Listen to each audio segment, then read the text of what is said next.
আমাদের জিমে একটা ছেলে আছে, সে কী করে, সকালবেলাও ব্যায়াম করতে আসে আর সন্ধ্যের দিকেও ব্যায়াম করতে আসে।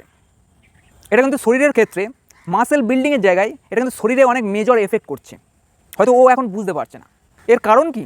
দেখুন, আমরা যখন এক্সারসাইজ করি আমাদের মাসেলের ফাইবার ব্রেকডাউন হয়, তারপরে যখন রেস্ট নিই এবং প্রপার নিউট্রিয়েন্ট উপযুক্ত খাবার খাই, কী হয়, ওই জায়গায় যে মাসেল ফাইবার ভেঙেছে ওই জায়গায় রিকভার হয়, সেল ডিভিশন হয়, যার ফলে ধীরে ধীরে মাসেল বিল্ড আপ হয়। কিন্তু প্রপার রেস্ট না নিলে কী হবে, আমাদের শরীরে কর্টিসল লেভেল বেড়ে যায়।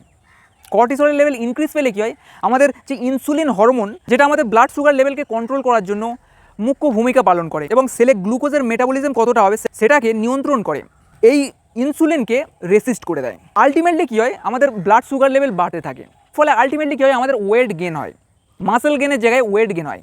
আর এর সাথে সাথে প্রপার আমরা রেস্ট নিচ্ছি না, আমাদের মাসেল রিকভারও হচ্ছে না, এর ফলে ইনজুরি হওয়ার চান্স বেড়ে যায়।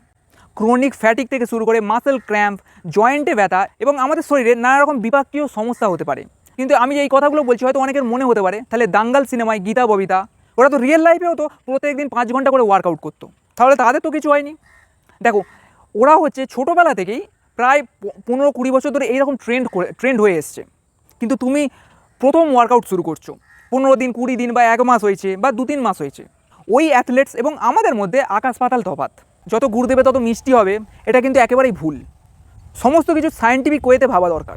শুধুমাত্র কিছু মোটিভেশন ভিডিও দেখেই যত ইচ্ছা পুশ আপ করবো, যত ইচ্ছা ওয়েট লিফটিং করবো প্রথম দিকে, সেক্ষেত্রে কিন্তু মাসেল বিল্ডিং হবে না, বরং এর উল্টোটাই হবে, শরীরে অ্যাডভার্স এফেক্ট দেবে।